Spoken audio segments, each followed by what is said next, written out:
Hello friend, आप सभी का स्टडी नंबर में स्वागत है। दोस्तों, आज हम लोग फिर से मॉडर्न हिस्ट्री का कंटिन्यू करने जा रहे हैं। मॉडर्न हिस्ट्री से जो भी इंपॉर्टेंट क्वेश्चन रहता है उसका हम लोग डिस्कस करते हैं। अगर आप अभी तक चैनल को सब्सक्राइब नहीं किए हैं तो चैनल को सब्सक्राइब कर ले और बेल आइकन को प्रेस कर दे। तो चलिए दोस्तों, आज को वीडियो को शुरू करते हैं। आज का आपका पहला प्रश्न है, सूची 1 को सूची 2 से सुमिलित कीजिए। सूची 1 रंजीत सिंह द्वारा की गई संधि, सूची 2 जिससे संधि की गई। ऑप्शन नंबर ए में दिया गया अमृतसर की संधि 1809। ऑप्शन बी में दिया गया रोपड़ की संधि 1831 और ऑप्शन सी में दिया गया है द्विपक्षीय संधि 1836। तो आपको बताना है जिससे संधि की गई, मतलब किसके साथ संधि किया गया। तो अमृतसर की संधि 1809 में, जो अमृतसर कहाँ पड़ता है, आपका पंजाब में हो जाएगा। तो अमृतसर की संधि जो हुआ था 1809 में, वो कब हुआ था, किसके मतलब बीच हुआ था। इसमें दिया है ऑप्शन, इधर 1 में दिया, ऑप्शन 1 में दिया गया लॉर्ड मेंटो, ऑप्शन 2 में दिया गया विलियम बेटिंग, ऑप्शन 3 में दिया गया लॉर्ड ऑकलैंड एवं शाह शुजा। तो आपको बताना है कौन सा संधि किसके साथ हुआ था। तो जो अमृतसर का संधि था वो 1809 में हुआ था। तो आपको मालूम हो जो लॉर्ड मिंटो का जो कार्यकाल था वो आपका कब से कब तक था। तो जो लॉर्ड मिंटो का जो कार्यकाल था वो 1807 से लेकर 1813 तक था। कब से कब तक था, 1807 से लेकर 1813 तक। मार्लो मिंटो सुधार कब आया था, इसी के समय में आया था 1809 में। तो जो पूछ रहे अमृतसर की संधि 1809 में, इसमें जो दिया गया, इसमें जो वर्ष दिया गया, इससे आसान हो गया क्वेश्चन। क्यों? क्योंकि हम लोग वर्ष अगर याद रहेगा आपको, कुछ समय के जो गवर्नर जनरल कौन था, तो हम लोग आसानी से इसे मिला लेंगे। तो इसमें 1807 से लेकर 1813 तक लॉर्ड मिंटो का कार्यकाल था। तो ऑप्शन नंबर ए का हो जाएगा एक नंबर, ऑप्शन नंबर ए के 1 नंबर हो जाएगा। ऑप्शन नंबर बी में दिया गया रोपड़ की संधि 1831। तो जो रोपड़ की संधि 1831 में हुआ था, तो इसमें हो जाएगा विलियम बेटिंग। क्योंकि जो विलियम बेटिंग का जो कार्यकाल था ये आपका 1828 से लेकर 35 तक, 1828 से लेकर 35 तक, और इसमें दिया गया रोपड़ की संधि 1831 में। तो ऑप्शन नंबर क्या हो जाएगा, बी के 2 नंबर, बी के 2 नंबर। तो अगर बताया हम लोग विलियम बेटिंग के बारे में बात करें तो जो 1828 में हुआ था, ब्रह्म समाज उसी इसमें थे। अगर हम लोग बात करें जो सती प्रथा का अंत हुआ था 1828 में, या ठगी प्रथा हो गया आपका 1830 में, उसमें कौन थे, विलियम बेटिंग। तो आपका हो जाएगा बी रोपड़ की संधि 1831 में, option number 2। Option number C में दिया गया द्विपक्षीय संधि 1836। तो 1836 में हुआ था, उस समय कौन थे, तो उस समय के जो गवर्नर जनरल थे, मतलब कौन थे, गवर्नर जनरल लॉर्ड ऑकलैंड एवं शाह शुजा। तो उस समय के जो गवर्नर जनरल कौन थे, लॉर्ड ऑकलैंड। जो ऑकलैंड का कार्यकाल था, इनका जो कार्यकाल था आपका हो जाएगा 1836 से लेकर 1842 तक। इन्हीं के समय में आंग्ल अफगान युद्ध हुआ था। जो आंग्ल अफगान युद्ध हुआ था वो आपका हो जाएगा 1838 से लेकर 42 तक, 1838 से लेकर 42 तक आंग्ल अफगान युद्ध। और ये रहे थे कब से कब तक, लॉर्ड जो ऑकलैंड का जो कार्यकाल था 1836 से लेकर 42 तक। अगर बीच में बात करें कि जो 1835 से 36 जो एक वर्ष के लिए आया था, कौन आया था, चार्ल्स मेटकॉफ। चार्ल्स मेटकॉफ को ही क्या कहा जाता है, प्रेस का मुक्तिदाता। किसको कहा जाता है, चार्ल्स मेटकॉफ को प्रेस का मुक्तिदाता। आपसे पूछता प्रेस का मुक्तिदाता किसे कहा जाता था, आपको आंसर देना होगा चार्ल्स मेटकॉफ। तो इसका राइट आंसर हो जाएगा आपका हो जाएगा ए के 1, बी के हो जाएगा 2 नंबर और सी के हो जाएगा 3। तो इसका राइट आंसर हो जाएगा ऑप्शन नंबर ए का 1, बी का 2 और सी का 3। तो चलिए हम लोग नेक्स्ट प्रश्न पे चलते हैं। रंजीत सिंह एवं अंग्रेजों के बीच हुई अमृतसर की संधि 1809 में किस नदी को दोनों के राज क्षेत्रों के बीच की सीमा निर्धारित की गई। तो उस समय जो संधि हुआ था, किस नदी को दोनों के राज क्षेत्रों के बीच की सीमा निर्धारित की गई थी। तो जो 1809 में जो हुआ था संधि, किसके कार्यकाल में हुआ था, तो ये आपका हो जाएगा मार्लो मेंटो। जो कब से कब तक रहे थे, 1807 से लेकर 1813 तक। और जो ये अंग्रेजों के जो इस पे हस्ताक्षर किया तो कौन था, चार्ल्स मेटकॉफ। जो हस्ताक्षर किया था वो कौन था, चार्ल्स मेटकॉफ। चार्ल्स मेटकॉफ जो इस पे साइन किया था, मतलब सिग्नेचर किया था। तो इसमें पूछ रहा किस नदी को दोनों के राज्य क्षेत्रों को के बीच की सीमा निर्धारित की गई। तो आपका राइट आंसर हो जाएगा ऑप्शन नंबर डी, सतलज। क्या हो जाएगा? सतलज। तो चलिए हम लोग नेक्स्ट प्रश्न पर चलते हैं। रणजीत सिंह ने अपनी राज्य प्रशासन विशेषतः सैन्य प्रशासन में विभिन्न विदेशियों को भर्ती किया, जिसमें शामिल थे, आपको बताना था कि कौन कौन विदेशी जो शामिल थे उनका नाम बताना आपको। तो ऑप्शन नंबर 1 में दिया गया बंतूरा, ऑप्शन नंबर 2 में दिया गया अलार्ड, और ऑप्शन नंबर 3 में दिया गया कोर्ट एवं गार्डनर, और ऑप्शन नंबर 4 में दिया गया एविटेबल। तो आपको बताना था कि कौन से विदेशी आक्रमण शामिल थे। यहाँ ऑप्शन 1 में दिया 1, 2 एवं 3, ऑप्शन बी में दिया गया 1, 3 एवं 4, ऑप्शन सी में दिया गया 1, 2, 3 और 4 एवं 4, और डी में दिया गया 2, 3 एवं 4। तो आपको बताना था कौन सा विदेशी इसमें शामिल थे। तो इसमें जितने भी दिए गए सभी शामिल थे। तो इसका राइट आंसर हो जाएगा ऑप्शन नंबर सी। तो चलिए हम नेक्स्ट प्रश्न पर चलते हैं। पंजाब में सिख राज्य के संस्थापक थे। इसमें आपको बताना कि पंजाब में सिख राज्य के संस्थापक कौन थे। ऑप्शन नंबर ए में दिया गया है Teg Bahadur, option number B में दिया गया है Guru Gobind Singh, option number C में दिया गया है बंदा बहादुर, और ऑप्शन डी में दिया गया है रंजीत सिंह। तो जो पंजाब में सिख राज्य के संस्थापक थे वो कौन थे? रंजीत सिंह। इनका जो राज्याभिषेक कब हुआ था? 1801 में लाहौर। अगर इनका राजधानी पूछा कहाँ था तो लाहौर हो जाएगा। कहाँ? लाहौर। तो इसका राइट आंसर हो जाएगा option number D, Ranjit Singh. तो इसका राइट आंसर क्या होगा? Ranjit Singh, option number D. तो अगर पूछ रहे इसे गुरु गोविंद सिंह, तो ये सिखों के कैमे गुरु थे? ये 10वें गुरु थे। जो सिखों के ये गुरु गोविंद सिंह थे, जो ये 10वें गुरु थे सिखों के। अगर तेग बहादुर की बात करें तो 9वें गुरु थे। अगर आपसे पूछेगा सिखों के अंतिम एवं 10वें गुरु कौन थे, तो गुरु गोविंद सिंह। तो चलिए हम नेक्स्ट प्रश्न पर चलते हैं। प्रथम आंग्ल सिख युद्ध 1845 से 46 एवं द्वितीय आंग्ल सिख युद्ध 1848 से 49 के समय पंजाब के राज्य का शासक था। तो इसमें से आपको बताना प्रथम आंग्ल सिख युद्ध। इसमें आपसे पूछता सैंपल के प्रथम आंग्ल सिख युद्ध कब हुआ था? तो कब हुआ था? 1845 से लेकर 46 के बीच। अगर आपसे पूछेगा द्वितीय आंग्ल सिख युद्ध कब हुआ था, तो आंसर हो जाएगा आपका 1848 से लेकर 49 के बीच। अगर आपसे इस भी पूछता कि इस समय गवर्नर जनरल कौन थे, जो ये 1845 दिया गया, आपको मालूम हुआ कि 1836 से लेकर 42 तक कौन थे? ऑकलैंड। कौन थे? ऑकलैंड। अगर हम लोग 1842 से लेकर 1842 से 44 तक कौन थे, तो आपका हो जाएगा एलन ब्रो। और 1844 से लेकर 1848 तक कौन थे?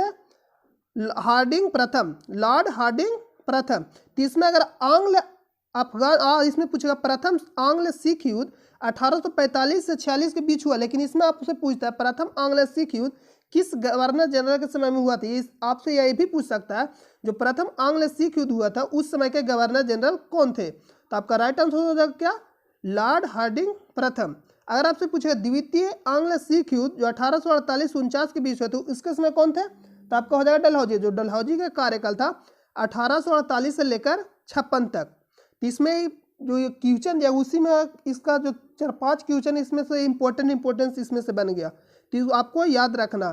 तो इसमें से पूछ रहा है उस समय के पंजाब के राज का शासक था। ऑप्शन ए में दिया गया खड़क सिंह, ऑप्शन बी में दिया गया नैनीहाल सिंह, और ऑप्शन सी में दिया गया शेर सिंह, और ऑप्शन डी में दिया गया दिलीप सिंह। तो जो उस समय के पंजाब राज्य का जो शासक थे कौन थे? दिलीप सिंह। इन्होंने ही कोहिनूर हीरा किसको, मतलब जो अंग्रेज था उसको लाने का मतलब दिया था, लगाया था। तो इसका राइट आंसर हो जाएगा दिलीप सिंह। तो चलिए हम लोग नेक्स्ट प्रश्न पर चलते हैं। सूची 1 को सूची 2 से सुमेलित कीजिए। सूची 1 ऑप्शन नंबर ए में दिया लाहौर की संधि, ऑप्शन नंबर बी में दिया भैरोवाल की संधि, और ऑप्शन नंबर सी में दिया पंजाब का अंग्रेजी राज में विलय। तो इसमें सबको बताना जो पंजाब का अंग्रेजी राज में विलय कब किया गया। तो जो लाहौर का संधि हुआ था ये आपका प्रथम जो आंग्ल सिख युद्ध हुआ था वो लाहौर के संधि से ही समाप्त हुआ। मतलब प्रथम आंग्ल सिख युद्ध के समय लाहौर के संधि होता है। और जब प्रथम आंग्ल सिख युद्ध हुआ था वो आपका 1845 से लेकर 46 के बीच हुआ था। तो इसमें से पूछा लाहौर के संधि आपका 1 के हो जाएगा ऑप्शन नंबर 1। लाहौर के संधि कब हुआ था? प्रथम आंग्ल सिख युद्ध के समय। जो प्रथम आंग्ल सिख युद्ध हुआ था वो आपका 1845 से लेकर 46 तक। अगर इसमें पूछा भैरववाल की संधि, चलिए हम लोग सी ऑप्शन नंबर देखते। जो पंजाब का अंग्रेजी राज में विलय, जो ये विलय हुआ था वो आंग्ल सिख युद्ध हुआ था, द्वितीय आंग्ल सिख युद्ध उसके समय हुआ था। जो द्वितीय आंग्ल सिख युद्ध हुआ था वो आपका 1848 से लेकर 49 के बीच हुआ था। तो जो 1849 में ये कौन सा संधि पंजाब को विलय कर लिया गया था अंग्रेजी राज में। तो ये आपका सी को हो जाएगा 3 नंबर।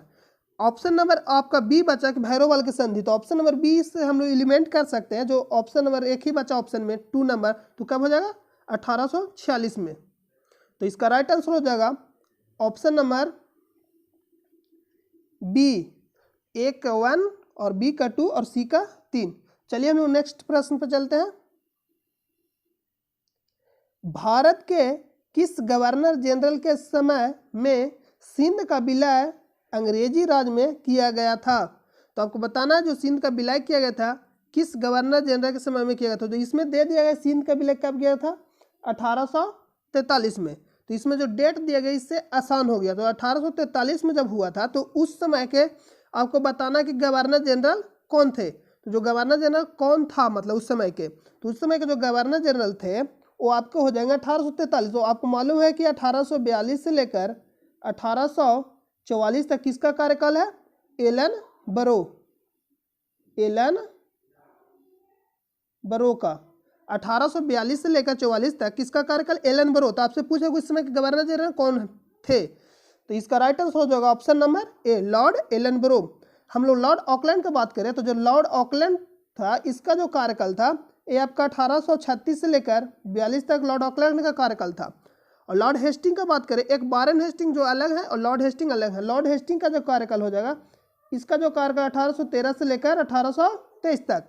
लॉर्ड हार्डिंग प्रथम जिनका कार्यकाल था 1844 से लेकर 1848 तक। और एलन बरो 1842 से लेकर 44 तक जो एलन बरो का कार्यकाल था। तो इसका राइट आंसर हो जाएगा option number A, Lord Ellenborough. चलिए हम लोग नेक्स्ट प्रश्न में चलते हैं। यूपीएससी 2012 में पूछा गया, सिंध विजय का श्रेय किसे दिया जाता है? जो सिंध विजय मतलब का श्रेय किसे, मतलब किसने सिंध विजय को मतलब श्रेय दिया जाता है? जो जीता था वो किसने जीता था? ऑप्शन नंबर ए में दिया गया मैकाले, ऑप्शन नंबर बी में दिया गया Alexander Burnes, option number C में दिया गया ऑट्रम और ऑप्शन नंबर डी में दिया गया सर चार्ल्स नेपियर। तो आपको बताना है किसे दिया जाता है। जो सिंध का विजय का जो श्रेय दिया वो चार्ल्स नेपियर को दिया जाता, उसी ने सिंध को विजय करके मिला लिया था। तो इसमें राइट आंसर हो जाएगा ऑप्शन नंबर सी। कब मिला था? 1843 में। जो सिंध का विलय किया गया था वो कब किया गया था? 1843 में। अगर आपसे पूछेगा उस समय के गवर्नर जनरल कौन थे तो राइट आंसर हो जाएगा क्या? जो उस समय के जो गवर्नर जनरल कौन थे? लॉर्ड हार्डिंग प्रथम। जो लॉर्ड हार्डिंग प्रथम का जो कार्यकाल था, सॉरी लॉर्ड एलन बरो 1843 ना, लॉर्ड एलन बरो। क्यों? क्योंकि लॉर्ड एलन बरो का जो कार्यकाल था 1842 से लेकर 44 तक और लॉर्ड हार्डिंग प्रथम का जो कार्यकाल था 1844 से लेकर 48 तक। तो इसका राइट आंसर हो जाएगा option number D, sir Charles Napier. चलिए हम नेक्स्ट प्रश्न पर चलते हैं। बिलेजली की सहायक संधि स्वीकार करने वाले राज्य को कालक्रम अनुसार सजाए। ये आपका जो पहला वाला जो वीडियो लेक्चर था हिस्ट्री, मॉडर्न हिस्ट्री का, उसमें भी इसको बारे में पूरा डिटेल से बताया गया। अगर आप लोग वीडियो को शुरू से नहीं देख रहे हो तो शुरू से देख लीजिएगा। बहुत ही जितने भी क्वेश्चन है सारे के सारे सब इंपॉर्टेंट प्रश्न हैं। ये एग्जाम के पॉइंट ऑफ व्यू से सब के सब जितने भी प्रश्न हैं इंपॉर्टेंट प्रश्न है। तो आप लोग अगर वीडियो को शुरू से नहीं देख रहे हैं तो शुरू से वीडियो को देख लीजिएगा। अगर आप चैनल पर नए हैं तो चैनल को सब्सक्राइब कर ले और अपने दोस्तों के पास इसे शेयर कर दे। बहुत जितना से ज़्यादा अपने दोस्तों के पास इसे शेयर करें। तो इसमें से आपको बताना, चलिए हम लोग क्वेश्चन पर चलते सीधा। बिलेजली की सहायक संधि स्वीकार करने वाले राज्यों को कालक्रम अनुसार सजाए। इसमें बताना है। इसमें से आपसे पहला प्रश्न आपका बनेगा कि सहायक संधि किसने लागू किया। कब लागू, किसने लागू किया? बेलेजली। जो बेलेजली का कार्यकाल था कौन था? Governor general. तो बेलेजली का जो कार्यकाल था 1798 से लेकर 1805 तक। आपसे पूछा सहायक संधि कब लागू किया? 1798 में। अगर पूछे किसने लागू किया था? बेलेजली ने। आपका दो प्रश्न यहाँ से, अगर बेलेजली का कार्यकाल पूछेगा तो 1798 से लेकर 1805 तक। इसे बंगाल का शेर भी कहा जाता है। आपसे पूछता है किस गवर्नर जनरल को बंगाल का शेर कहा जाता है, तो इसका राइट आंसर हो जाएगा लॉर्ड बेलेजली। चलिए तो हम लोग इसका कालक्रम अनुसार मिलाते हैं, मतलब सहायक संधि में कौन सबसे पहले मिलाया गया था। तो जो हैदराबाद का निजाम था वो सबसे पहले सहायक संधि को स्वीकार किया था। तो कब किया था? तो जैसे ही लागू किया गया था 1798 में, जस्ट टिक्का किया था, स्वीकार किया था हैदराबाद के निजाम। तो और इसमें ऑप्शन नंबर 1 में दिया गया हैदराबाद के निजाम, ऑप्शन नंबर बी में दिया मैसूर। जो मैसूर था ये आपका हो जाएगा 1799 में। कब हो जाएगा? 1799 में। तंजौर भी हो जाएगा आपका 1799 में। इसमें दिया गया अवध, जो अवध आपका हो जाएगा 1801 में। अवध कब हो जाएगा? 1801 में। पूना के पेशवा, जो अवध था, अवध के बाद कौन था? पेशवा। पेशवा कब किया था? जो पेशवा किया था ये आपका 1802 में। कब किया था? 1802 में। अगर आपसे पूछेगा भोसले तो भोसले हो जाएगा 1803 में। अगर आपसे पूछेगा सिंधिया तो 1804। तो जितने भी सब ये तो सब के सब जितने भी हैं ये सारे के सारे आपको याद रखना है, टोटल के टोटल एग्जाम में पूछा ही जाएगा। इसको अरेंज करने के लिए आता है। जैसे में बड़ा बड़ा एग्जाम आपको हो गया यूपीएससी बीपीएससी जो भी मतलब एग्जाम होता है बड़ा बड़ा जितना भी, उसमें आपको पूछा जाएगा अरेंज करने के लिए कालक्रम अनुसार इसको सजाना है। तो इसमें से पूछ रहा है हैदराबाद, मैसूर, तंजौर, अवध, पूना के पेशवा। तो इसमें हम लोग मिला लिए तो इसका राइट आंसर हो जाएगा। सबसे पहले कौन आएगा? हैदराबाद। कब आया था? 1798 में। और मैसूर और तंजौर कब आया था? 1799 में। जो अवध था 1801 में। पेशवा 1802 में। अगर आपसे पूछेगा भोसले तो आपका भोसले हो जाएगा 1803 में। अगर आपसे पूछेगा सिंधिया तो आपका हो जाएगा 1804 में। तो 1, उसके बाद 2, उसके बाद 3, फिर 4, फिर 5। इसका राइट आंसर हो जाएगा ऑप्शन नंबर 1। 1, 2, 3, 4 और 5। तो चलिए हम लोग नेक्स्ट प्रश्न पे चलते हैं। सहायक संधि के संबंध में किसने कहा हमारी नीति और हमारे लक्ष्य ने भारतीय राज्यों को शून्य की स्थिति में पहुंचा दिया? यह किसने कहा था? तो ऑप्शन नंबर ए में दिया गया लॉर्ड बेलेजली, ऑप्शन नंबर बी में दिया गया Thomas Munro, option number C में दिया गया लॉर्ड डलहौजी और ऑप्शन नंबर डी में दिया गया इनमें से कोई नहीं, नन ऑफ दिस। तो आपको सहायक संधि, तो आपसे पूछे सबसे पहले सहायक संधि किसने लागू किया? तो आपका हो जाएगा बेलेजली। कब लागू किया? 1798 में। आपसे पूछा सहायक संधि को सबसे पहले किसने स्वीकार किया? तो हैदराबाद के निजाम। कब किया? 1798 में। अगर आपसे पूछेगा बेलेजली का कार्यकाल कब से कब तक रहा तो आपका हो जाएगा 1798 से लेकर 1805 तक। अगर आपसे पूछेगा सबसे पहले किसने किया तो हैदराबाद के निजाम कब किया? 1798 में। उसके बाद किसने किया? मैसूर 1799 में। उसके बाद तंजौर 1799 में। फिर अवध 1801 में। फिर आपका हो जाएगा पेशवा। पेशवा कब किया? 1802 में। भोसले कब किया? 1803 में। और सिंधिया जो हो जाएगा 1804 में। इसमें से पूछा कि सहायक संधि के संबंध में किसने कहा हमारी नीति और हमारे लक्ष्य ने भारतीय राज्यों को शून्य की स्थिति में पहुंचा दिया? तो जो किसने कहा था? तो ये कहा था लॉर्ड बेलेजली ने कि राज्यों को शून्य की स्थिति में पहुंचा दिया। हमारे नीति और हमारे लक्ष्य ने भारतीय राज्यों को शून्य की स्थिति में पहुंचा दिया। तो जिसने लागू किया उसी ने कहेगा, तो लॉर्ड बेलेजली इसका राइट आंसर हो जाएगा, लॉर्ड बेलेजली। अगर बात करें लॉर्ड डलहौजी के तो जो इसका कार्यकाल था, अगर लॉर्ड बेलेजली के पूछे कार्यकाल तो आपका हो जाएगा 1798 से लेकर 1805 तक। अगर पूछेगा लॉर्ड डलहौजी तो 1848 से लेकर 1856 तक।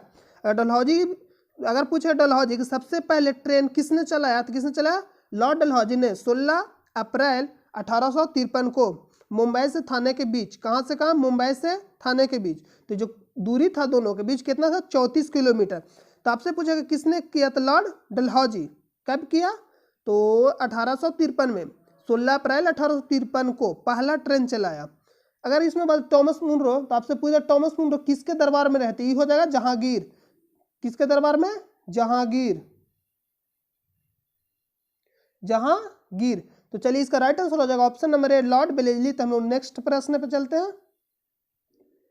सहायक संधि के संदर्भ में किसने कहा था स्थानीय राजाओं का अस्तित्व उसी दिन समाप्त हो गया जिस दिन वे कंपनी द्वारा सुरक्षित बने या कंपनी उनकी सहायक बनी। इसमें बोल रहा है कि स्थानीय राजाओं का अस्तित्व उसी दिन समाप्त हो गया जिस दिन वे कंपनी द्वारा सुरक्षित बने या कंपनी उनकी सहायक बनी। तो इसमें आपको बताना है किसने कहा, तो ऑप्शन नंबर ए में दिया गया है लॉर्ड बेलेजली, ऑप्शन नंबर बी में दिया गया है Karl Marx, option number C में दिया गया लॉर्ड डलहौजी और ऑप्शन नंबर डी में दिया गया थॉमस मुनरो। तो यह किसने कहा था, तो इसका राइट आंसर हो जाएगा Karl Marx, option number B. Option number B क्या हो जाएगा, लॉर्ड कार्ल मार्क्स।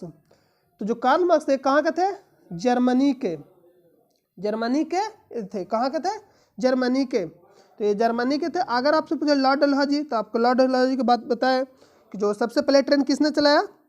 आपसे पूछता है कि सबसे पहले ट्रेन किस गवर्नर जनरल के कार्यकाल में चलाया गया, तो लॉर्ड डलहौजी के कार्यकाल में। कब चलाया गया, 16 अप्रैल 1853 को, 16 अप्रैल 1853। कहाँ से कहाँ, मुंबई से थाने। अगर पूछेगा दोनों के बीच में दूरी कितना, तो 34 किलोमीटर। इसमें अगर आपसे पूछता है टॉमस मुनरो किसके दरबार में रहे, तो जहांगीर के दरबार में। अगर आपसे पूछेगा बेलेजली, तो बेलेजली किस क्या लागू किया था, सहायक संधि। कब लागू किया, 1798 में। अगर आपसे पूछेगा कि सहायक संधि स्वीकार सबसे पहले किसने किया, हैदराबाद के निजाम। कब किया, 1798 में। अगर आपसे पूछेगा जो लॉर्ड बेलेजली का जो कार्यकाल था कब से कब तक था, तो 1798 से लेकर 1805 तक। तो जितने सारे बात सभी आप याद रखें, सभी एग्जाम में पूछे जाते हैं। अगर आपको बिलीव नहीं है तो आप एक बार जो भी एग्जाम मतलब पूछेगा प्रीवियस क्वेश्चन मतलब निकाल के देखे, उसमें और मिला है, सारे के सारे प्रश्न इंपॉर्टेंट है, तो आपको याद रखना बहुत जरूरी है। कौन याद रखेगा, तो आप याद रखिएगा। तो चलिए हम लोग नेक्स्ट प्रश्न पे चलते हैं। इसका प्रश्न राइट आंसर हो जाएगा बी, कार्ल मार्क्स। भारत में सहायक संधि का जन्मदाता या आविष्कारक था। ऑप्शन ए में दिया गया डुप्ले, ऑप्शन बी में दिया गया लॉर्ड बेलेजली और ऑप्शन सी में दिया गया लॉर्ड डलहौजी और ऑप्शन डी में दिया गया इनमें से कोई नहीं। तो इसमें से पूछा भारत में सहायक संधि का जन्मदाता या आविष्कारक था, जन्मदाता या आविष्कारक कौन था। तो हम लोग को मालूम है जो लॉर्ड बेलेजली ने सहायक संधि कब लागू किया, तो आपसे पूछेगा लॉर्ड सहायक संधि किसने लागू किया, तो लॉर्ड बेलेजली ने। कब लागू किया, 1798 में। अगर आपसे पूछे सहायक संधि को किसने स्वीकार किया सबसे पहले, तो हैदराबाद के निजाम। कब किया, 1798 में। अगर आपसे पूछेगा जो बेलेजली का जो कार्यकाल था 1798 में से लेकर 1805 तक। अगर इसमें पूछा कि जन्मदाता, तो हम लोग यहाँ जानते हैं कि जो लागू किया था कौन किया था, लॉर्ड बेलेजली। भारत में पूछा, इसमें अगर पूछता कि जो संधि था सहायक संधि का जो शब्द प्रयोग सबसे पहले किसने किया था, इसका राइट आंसर है डुप्ले। लेकिन इसमें से पूछा है भारत में सहायक संधि का जन्मदाता कौन था, जो डुप्ले था कहाँ था, फ्रांसीसी गवर्नर जनरल था। कौन था, फ्रांसीसी गवर्नर जनरल। तो इसमें आप एक बार इसको चेक कर लीजिएगा कि इसका आंसर क्या होगा, क्योंकि इसमें पूछा भारत में सहायक संधि का जन्मदाता आविष्कार, तो इसका तो राइट आंसर है लॉर्ड बेलेजली होना चाहिए, क्योंकि इसमें से पूछा है भारत में सहायक संधि का जन्मदाता, तो इसका लॉर्ड बेलेजली होना चाहिए, क्योंकि इसमें भारत पूछा। अगर पूछता कि सहायक संधि का शब्द सबसे पहले प्रयोग किसने किया, तो इसका हो जाएगा डुप्ले। जो डुप्ले कौन था, फ्रांसीसी एक गवर्नर था। अगर हम लॉर्ड डलहौजी की बात करें तो इसका जो कार्यकाल था 1848 से लेकर 1856 तक। सबसे पहले ट्रेन किस गवर्नर जनरल के कार्यकाल में चला, तो आपका हो जाएगा लॉर्ड डलहौजी। कब चला, 16 अप्रैल 1853 को। कहाँ से कहाँ चला, मुंबई से थाने। कितने किलोमीटर दोनों के बीच दूरी था, 34 किलोमीटर। सभी आपको याद रखना। कौन याद रखेगा, आप याद रखिएगा। चलिए हम लोग नेक्स्ट प्रश्न पे चलते हैं।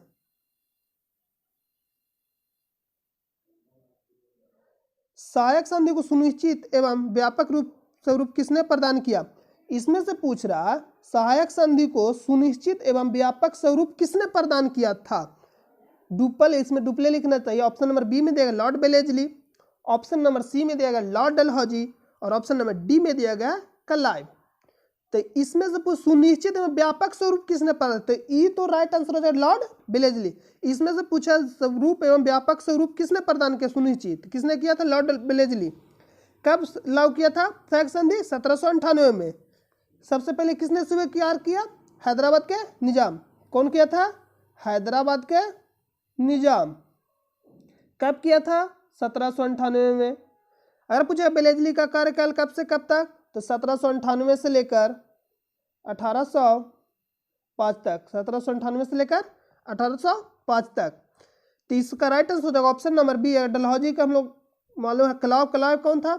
बंगाल का प्रथम गवर्नर। बंगाल का प्रथम, आपसे पूछेगा कि बंगाल का प्रथम गवर्नर कौन था, तो लॉर्ड क्लाइव। जो क्लाइव कब से कब तक रहा था? कुल मिला के बंगाल का गवर्नर जनरल 5 सालों के लिए रहता है, 5 सालों के लिए रहता है। पहला बार जो रहता है 1757 से लेकर 60 तक, और दोबारा से फिर गवर्नर जनरल बनता है 65 से लेकर 1765 से लेकर 67 तक। जब दोबारा आता है 1765 में, तो द्वैत शासन लागू करता है। किसने, आपसे पूछता है द्वैत शासन किसने लागू किया, तो लॉर्ड क्लाइव। कब लागू किया? 1765 में। कब से कब तक चला द्वैत शासन? तो 1765 से लेकर 1772 तक। अगर आपसे पूछा द्वैत शासन को किसने हटाया, मतलब किसने समाप्त कर दिया, तो किसने किया था? Lord Warren Hastings. कब किया? 1773 में। तो इसका राइट आंसर हो जाएगा ऑप्शन नंबर बी। इस प्रश्न का राइट आंसर हो जाएगा ऑप्शन नंबर बी, लॉर्ड बेलेस्ली। और डलहौजी क्या किया था? किसके कार्यकाल में प्रथम ट्रेन चला था? लॉर्ड डलहौजी। कब चला था? 16 अप्रैल 1853। सब प्रश्न याद रखना। कौन याद रखेगा? आप याद रखिए। चलिए हम लोग नेक्स्ट प्रश्न पे चलते हैं। सुमेलित कीजिए, सुमेलित कीजिए। चलिए सुमेलित इसको भी कर देते हैं। सूची 1 दिया गया और सूची 2 दिया गया। बोल रहा है कि ऑप्शन ए में दिया गया पिंडारियों का दमन, ऑप्शन बी में दिया गया प्रथम आंग्ल बर्मा युद्ध, ऑप्शन सी में दिया गया ठागों का दमन, और ऑप्शन डी में दिया गया मैकाले का शिक्षा नीति प्रस्ताव। और आपको मिलान करना है, तो चलिए मिलान करते हैं। आपको मालूम होगा जो पिंडारियों का दमन हुआ था वो कब हुआ था? 1824 में। कब हुआ था? 1824 में। पूछ रहा ऑप्शन बी में दिया प्रथम आंग्ल बर्मा युद्ध। जो प्रथम आंग्ल बर्मा युद्ध हुआ था वो 1824 से लेकर 26 के बीच हुआ था। अगर बात करें ठागों का दमन, जो ठागों का दमन हुआ था वो 1830 में हुआ था। मैकाले का शिक्षा नीति प्रस्ताव, तो इसका जो शिक्षा नीति प्रस्ताव आया था ये 1835 में। तो इसमें से आपको मिलाना था कुछ समय के गवर्नर जनरल कौन थे, मतलब गवर्नर जनरल कौन थे। तो आपको डेट याद है और लॉर्ड जितने भी कार्यकाल हुए गवर्नर जनरल वायसराय के, अगर याद है आपको तो आप इसको आसानी से याद कर ले जाइएगा, मतलब मिला लीजिएगा, उसमें लिख कर लीजिएगा।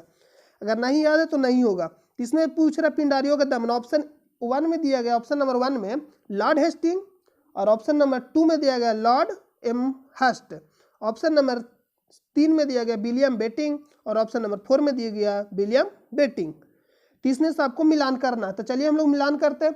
अगर लॉर्ड हेस्टिंग का बात करें तो जी इसका जो कार्यकाल था ये आपका हो जाएगा 1813 से लेकर 23 तक, 10 सालों के लिए मतलब रहता है। इसी के समय आंग्ल नेपाल युद्ध होता है। कब होता है? 1814 से लेकर 1816 के बीच, 1814 से लेकर 1816 के बीच। इसी के बीच सुगौली की संधि, आपसे पूछता है सुगौली की संधि कब हुआ, तो जो आंग्ल नेपाल युद्ध होता है 1814 से 16 के बीच में, उसी के समय होता है सुगौली की संधि। किसके समय होता है? लॉर्ड हेस्टिंग के समय में। तो जब 1813 से लेकर 23 तक रहा कौन? लॉर्ड हेस्टिंग, 1813 से लेकर 23 तक। इसमें से पूछा पिंडारियों का दमन, प्रथम आंग्ल बर्मा युद्ध, ठागों का दमन।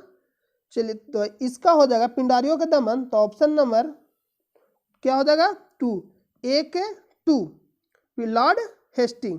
अगर पूछ रहे प्रथम आंग्ल बर्मा युद्ध, तो इसमें से आपसे पूछा है प्रथम आंग्ल बर्मा युद्ध। अच्छा, ठागों का दमन तो 1830 में हुआ, तो 1830 में तो विलियम बेटिंग हो जाएगा। तो हम लोग इसका मिला देते हैं सी का 3 नंबर, क्योंकि जो विलियम बेटिंग का जो कार्यकाल था 1828 से लेकर 1835 तक। अगर मैकाले का शिक्षा नीति भी हो जाएगा विलियम बेटिंग, तो इस हिसाब से हम लोग देखेंगे तो ऑप्शन नंबर बी हो जाए। लेकिन इसमें पूछ रहा प्रथम आंग्ल बर्मा युद्ध, तो एक ऑप्शन नंबर बच गया, एक तो हो जाएगा लॉर्ड हेस्टिंग, प्रथम आंग्ल बर्मा युद्ध। तो प्रथम आंग्ल बर्मा युद्ध, इसको शायद यहाँ पे नेपाल देना कहीं कि प्रथम आंग्ल बर्मा युद्ध हमें याद है कि 1824 से लेकर 26। आप लोग इस पर इसको एक बार चेक करके बताइएगा हमको, आप लोग इसको एक बार चेक कर लीजिएगा। तो यहाँ राइट आंसर हो जाएगा ऑप्शन नंबर बी। इससे हम लोग एलिमेंट, अगर आपको जो भी सुमेलित करना उसमें से अगर आपको मैक्सिमम 2 से 3 याद भी रहेगा तो आप लोग इसको मिला लीजिएगा, लेकिन नहीं याद रहेगा तो नहीं मिलेगा। 2 से 3 मतलब इसको ऑप्शन के एलिमेंट करके हम लोग मिला सकते हैं। तो इसका राइट आंसर हो जाएगा ऑप्शन नंबर बी। अगर हम एम हस्ट कार्यकाल, इसमें एम हस्ट बताएं तो आपका जो एम हस्ट का जो कार्यकाल था 1824 से लेकर 1828 तक, 1824 से लेकर 1828 तक। तो इसका राइट आंसर क्या हो जाएगा? Option number B. चलिए हम लोग नेक्स्ट प्रश्न पे चलते हैं। सूची 1 को सूची 2 से सुमेलित कर, फिर से सुमेलित करना है। कितना सुमेलित कराएगा भाई? चलिए हम लोग फिर से सुमेलित करते हैं। सूची 1 में दिया गया है चार पत्रों पर प्रतिबंध समाप्त। ऑप्शन नंबर बी में दिया गया प्रथम आंग्ल अफगान युद्ध। ऑप्शन नंबर सी में दिया गया प्रथम आंग्ल सिख युद्ध। और ऑप्शन नंबर डी में दिया गया हिंदू विधवा पुनर्विवाह एक्ट। तो आपको बताना है कब उसके समय गवर्नर जनरल कौन थे। ऑप्शन नंबर 1 में दिया गया लॉर्ड डलहौजी। ऑप्शन नंबर 2 में दिया लॉर्ड ऑकलैंड। और ऑप्शन नंबर 3 में दिया लॉर्ड हार्डिंग। ऑप्शन नंबर 4 में दिया चार्ल्स मेटकाफ। तो जो समाचार पत्रों में जो प्रतिबंध समाप्त किया था वो कौन किया था? Charles Metcalfe. अभी हम आपको तुरंत बताया पिछले वाले प्रश्न में कि चार्ल्स मेटकाफ को प्रेस का मुक्तिदाता कहा जाता था। प्रेस का मुक्तिदाता मतलब क्या? जो भी प्रतिबंध उस पर उसको समाप्त कर देना, मतलब मुक्त कर देना। तो इसका ऑप्शन नंबर 1 का हो जाएगा 4 नंबर। अगला दिया प्रथम आंग्ल अफगान युद्ध। प्रथम आंग्ल अफगान युद्ध ये कब हुआ था? जो प्रथम आंग्ल अफगान युद्ध हुआ था वो आपका जो हुआ था 1838 से लेकर 42 तक। तो जो 1838 से 42 तक हुआ था उस समय गवर्नर जनरल कौन था? 1836 से लेकर 42 तक कौन था? Lord Auckland. तो हो जाएगा बी के 2 नंबर, आपका हो जाएगा 1 के 4 नंबर, बी के 2 नंबर। चलिए अगला दिया ऑप्शन नंबर सी में प्रथम आंग्ल सिख युद्ध। प्रथम आंग्ल सिख युद्ध। और ऑप्शन नंबर डी में हिंदू विधवा पुनर्विवाह। जो हिंदू विधवा पुनर्विवाह एक्ट कब हुआ था? लॉर्ड डलहौजी के समय में। किसने लाया था? तो ईश्वर चंद्र विद्यासागर और लॉर्ड डलहौजी। तो ई हो जाएगा 4, डी को हो जाएगा 1 नंबर और ए को हो जाएगा 4 नंबर, बी को हो जाएगा 3। तो ऑप्शन नंबर 1 और बचेगा हार्डिंग। तो जो प्रथम आंग्ल सिख युद्ध हुआ था लॉर्ड हार्डिंग के समय में हुआ था। तो लॉर्ड हार्डिंग के समय में हुआ था कब? प्रथम आंग्ल सिख युद्ध। तो प्रथम आंग्ल सिख युद्ध कब हुआ था? तो जो हुआ था 1845 से लेकर 46 के बीच। 1845 से 46 के बीच। और जो लॉर्ड हार्डिंग का जो कार्यकाल था 1844 से लेकर 48 तक। और लॉर्ड ऑकलैंड की बात होता है कि इनका जो कार्यकाल था कब से कब तक था? 1836 से लेकर 42 तक। और हार्डिंग अगर द्वितीय आपसे पूछ सकता है कि द्वितीय आंग्ल सिख युद्ध कब हुआ? तो कब हुआ था? 1849 में। 1848 से लेकर 49 के बीच में। उसमें कौन था गवर्नर जनरल? लॉर्ड डलहौजी। तो इसका राइट आंसर हो जाएगा 1 के 4 नंबर। चलिए मिला 1 के 4 नंबर, बी के 2 नंबर। तो इसका राइट आंसर हो जाएगा 1 के 4, बी के 2 नंबर और सी के क्या हो जाएगा 3 नंबर और डी को हो जाएगा 1 नंबर। तो इसका राइट आंसर हो जाएगा ऑप्शन नंबर बी। तो चलिए हम नेक्स्ट प्रश्न पे चलते हैं। गोद प्रथा पर प्रतिबंध लगाने वाला गवर्नर जनरल था। आपको बताना कि गोद प्रथा पर प्रतिबंध किसने लगाया। तो जो इसमें ऑप्शन नंबर 1 में दिया गया है, ऑप्शन नंबर ए में लॉर्ड बेलेजली। ऑप्शन नंबर बी में दिया गया Lord Dalhousie. Option number C में दिया गया लॉर्ड हार्डिंग और ऑप्शन नंबर डी में दिया गया विलियम बेटिंग।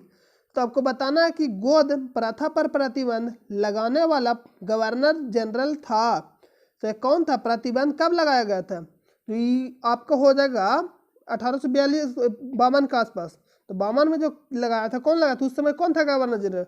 तो उस समय जो गवर्नर जनरल था लॉर्ड डलहौजी था। क्यों? क्योंकि लॉर्ड डलहौजी का जो कार्यकाल था 1848 से लेकर 1856 तक। तो इसका right answer option number B. अगर हम लोग विलियम बेटिंग का बात करें तो जिनका जो कार्यकाल था 1828 से लेकर 35 तक, 1828 से 35 तक। इन्हीं के समय में सती प्रथा का अंत हुआ। ठगों का मतलब उन्मूलन हुआ। कब हुआ था सती प्रथा? 1828 में। और ठगों का उन्मूलन जो हुआ था कब हुआ था? 1830 में। अगर बेलेजली की बात करें तो बेलेजली सहायक संधि लागू किया। कब लागू किया? 1798 में। इनका कार्यकाल कब था? 1798 से लेकर 1805 तक। अगर पूछेगा सहायक संधि को स्वीकार सर्वप्रथम किसने किया? पहली बार, प्रथम बार। तो आपसे पूछता है एग्जाम में, बहुत पूछा जाता है। आप लोग इसको याद रखिएगा इसको। तो कब हुआ था? हैदराबाद के निजाम किसने स्वीकार किया सबसे प्रथम बार? हैदराबाद के निजाम। लॉर्ड हार्डिंग की बात करें तीन समय प्रथम आंग्ल सिख युद्ध हुआ था। कब हुआ था? 1845 से लेकर 46 के बीच। जो आंग्ल प्रथम सिख युद्ध कब हुआ था? 1845 से 46 के बीच। जो हार्डिंग का कार्यकाल था 1844 से लेकर 48 तक। टोटल याद रखना। कौन याद रखेगा? आप याद रखिए। चलिए हम लोग नेक्स्ट प्रश्न पे चलते हैं। डलहौजी के जब्ती का सिद्धांत गोद प्रथा पर प्रतिबंध के शिकार होने वाला राज्यों को कालक्रम अनुसार सजाए। तीसरे डलहौजी के जब्ती का सिद्धांत गोद प्रथा पर प्रतिबंध के शिकार होने वाले राज्यों को कालक्रम अनुसार सजाए। तो सजाना इसमें तीसरे दिया गया ऑप्शन नंबर 1 में जो सतारा। तो जो सतारा था सबसे पहले, जो सतारा था गोद प्रथा पर प्रतिबंध का शिकार होने वाला कौन था राज्य सबसे पहले? सतारा। कब हुआ था? तो ये हो जाएगा 1848। अगर हम लोग बात करें संबलपुर जयपुर तो ये आपका हो जाएगा 1849। अगर इसमें पूछेगा बागघाट उदयपुर, अगर हम लोग बागघाट के बारे में बात करें तो ये आपका हो जाएगा 1852। अगर इसमें से पूछ रहा है उदयपुर, नहीं सॉरी, इसमें से आपका हो जाएगा सतारा 1848। संबलपुर और जैतपुर 1849 और उदयपुर आपका हो जाएगा 1852। अगर हम लोग झांसी की बात करें तो आपका हो जाएगा 1853। नागपुर, तो जो नागपुर हो जाएगा आपका लास्ट में। अब ई था जो बाजघाट इसी के समय हुआ था, मतलब 52 के आसपास, मतलब उदयपुर से तो पहले ही हुआ था। तो इसमें आपका हो जाएगा ऑप्शन नंबर 1 नंबर सबसे पहले होगा। तो 1 नंबर जैसे ही सबसे पहले, अगर आप लोग ऑप्शन ध्यान से देखिएगा तो ऑप्शन नंबर जो 1 जो है सबसे पहले हो, क्यों? क्योंकि जो 17 हुआ सबसे पहली बार 1848 में, और बाकी ऑप्शन में दिया ही नहीं गया सबसे पहली बार ऑप्शन नंबर 1 जो है। तो ऐसा ही क्या हो जाएगा, गलत हो जाएगा ऑप्शन नंबर बी, सी और डी। तो इसका राइट आंसर क्या हो जाएगा, option number A 17। Sambalpur, Jaitpur, Bagghat, Udaipur, Jhansi और बाद नागपुर। चलिए हम लोग नेक्स्ट प्रश्न में चलिए, इसका राइट आंसर हो जाएगा ऑप्शन नंबर ए। सूची 1 को सूची 2 से सुमेलित, कितना सुमेलित कराएगा भाई। चलिए हम लोग फिर से सुमेलित करते हैं। सूची 1 घटना दिया गया, सूची 2 वर्ष और अवधि।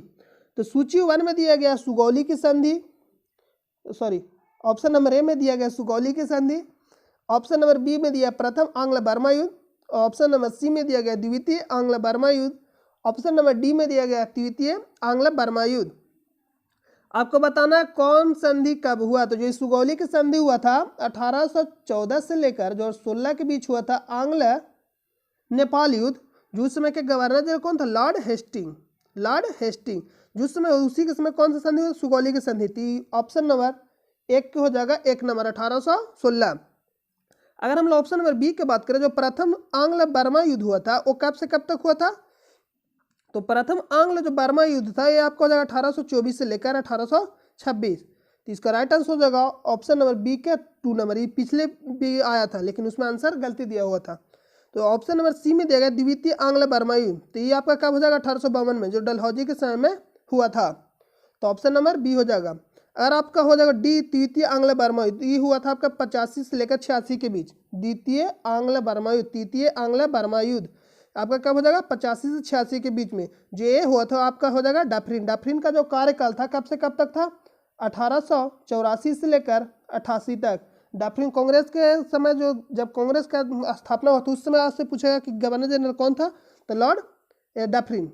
डफरिन हो जाएगा कब से कब तक, 1884 से 88 के बीच, 1884 से 88 के बीच। और जो कांग्रेस का स्थापना कब हुआ था, 1885 में, उसके समय कौन था गवर्नर जनरल, तो ये आपका हो जाएगा डफरिन। तो इसका राइट आंसर हो जाएगा ऑप्शन नंबर बी, 1 के 1, बी के 2, सी के 3 और डी के 4। तो चलिए हम लोग नेक्स्ट प्रश्न पे चलते हैं। निम्नलिखित कथनों पर विचार कीजिए।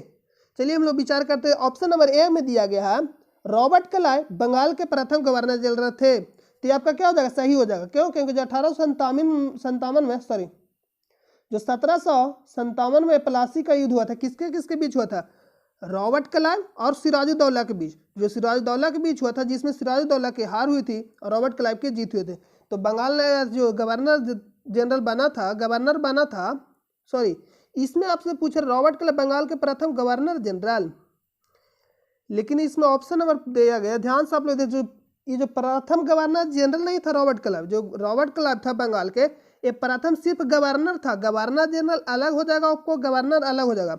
इसमें लेकिन दिया गया रॉबर्ट क्लाइव बंगाल के प्रथम गवर्नर जनरल थे। नहीं, ये आपका क्या हो जाएगा, गलत हो जाएगा। अगर हम लोग बात करें प्रथम गवर्नर जनरल के, जो 1773 का जो रेगुलेटिंग एक्ट आया था, जो 1773 का रेगुलेटिंग एक्ट है, उसके द्वारा लॉर्ड वारेन हेस्टिंग को बनाया गया था, सॉरी वारेन हेस्टिंग को बनाया गया था। कब? 1773 के रेगुलेटिंग एक्ट के द्वारा।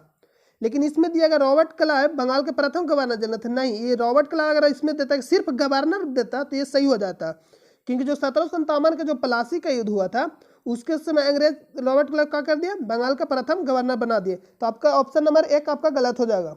ऑप्शन नंबर 2 में दिया गया विलियम बेटिंग भारत के प्रथम गवर्नर जनरल थे, ये आपका सही हो जाएगा।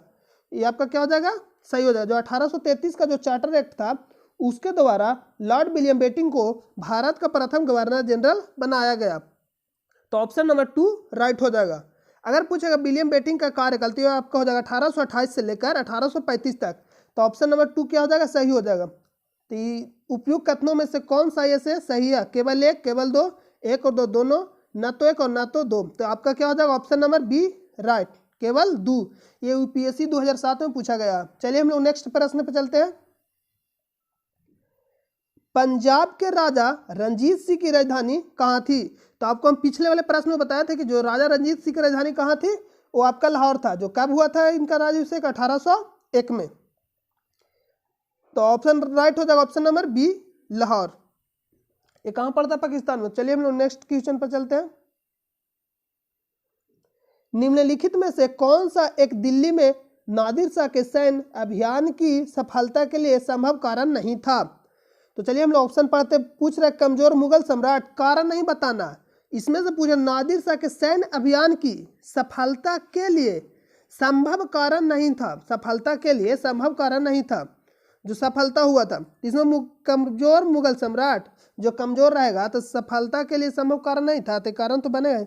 अगला पूछ रहा बी में दिया गया, ऑप्शन नंबर बी में उत्तर पश्चिम सीमांत में मजबूत रक्षा का अभाव। ऑप्शन नंबर सी में दिया गया है दिल्ली की रक्षा के लिए विलंब से तैयारी। दिल्ली की रक्षा के लिए विलंब से तैयारी। ऑप्शन नंबर डी में दिया गया है आक्रमण सेना द्वारा बेहतर सैन्य प्रौद्योगिकी का प्रयोग। जो इसमें जो आक्रमण हुआ था आक्रमण सेना द्वारा जो बेहतर सैन्य प्रौद्योगिकी का प्रयोग किया गया था। हाँ, जब बेहतर प्रयोग किया जाए तो ही तो सफल है। इसमें से आपसे पूछा निम्नलिखित में से कौन सा एक दिल्ली के नादिर शाह के सैन्य अभियान की सफलता के लिए संभव कारण नहीं थे? तो ये आपका क्या हो जाएगा, रॉन्ग हो जाएगा। डी नंबर जो हो जाएगा आपका आक्रमण सेना द्वारा बेहतर सैन्य प्रौद्योगिकी का प्रयोग। तो ये कौन करेगा? जो आक्रमण करेगा वो ना करेगा। लेकिन इसमें पूछे सफलता के अभियान की सफलता के लिए संभव कारण नहीं थे, तो आपका डी रॉन्ग हो जाएगा। ऑप्शन नंबर इसका राइट क्या हो जाएगा, डी। इस प्रश्न का आंसर क्या हो जाएगा, राइट, डी। चलिए हम लोग नेक्स्ट प्रश्न पे चलते हैं। केरल के राजा मार्तंड वर्मा के बारे में निम्नलिखित में से कौन सा कथन सत्य नहीं है? फिर से आपको बताना कि सत्य नहीं वाला पे आप लोग ध्यान दिया कीजिए। इसमें से बताना कौन सा सत्य नहीं है। ऑप्शन ए में दिया गया उसने त्रावणकोर पर शासन किया। ऑप्शन नंबर बी में दिया है उसने सामंतों का दमन किया। ऑप्शन नंबर सी में दिया गया है उसने मजबूत एवं आधुनिक सेना संगठित किया। ऑप्शन नंबर डी में दिया गया है उसने शांति बनाए रखने के लिए यूरोपीय अधिकारियों को भारी रिश्वतें दी। तो आपको बताना केरल के राजा मार्तंड वर्मा के बारे में निम्नलिखित में कौन सा एक सत्य नहीं है? उसने त्रावणकोर पर शासन किया, आपका सही हो जाएगा। ऑप्शन नंबर एक क्या सही है? उसने सामंतों का दमन किया, ये भी आपका सही हो जाएगा। उसने मजबूत एवं आधुनिक सेना संगठित किया, ये भी सही हो जाएगा।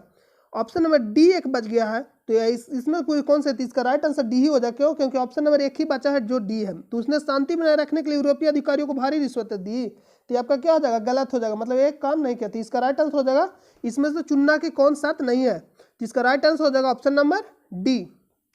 चलिए हम नेक्स्ट प्रश्न पर चलते हैं। 18वीं शताब्दी के मध्य इंग्लिश ईस्ट कंपनी के द्वारा बंगाल से निर्यातित प्रमुख कच्चा माल स्टेबल क्या थे? तो आपको बताना ऑप्शन नंबर ए में दिया अपकृष्ट, कपास, तिलहन और अफीम। बी में दिया चीनी, नमक, जस्ता और सीसा। चलिए और हम लोग देखते हैं ऑप्शन। ऑप्शन नंबर सी में दिया गया चांदी, तांबा, चांदी, सोना, मसाले और चाय। तो तांबा चांदी कहाँ से होगा, सोना इसमें। तो ऑप्शन नंबर ए ऐसा ही गलत, सी गलत हो जाएगा।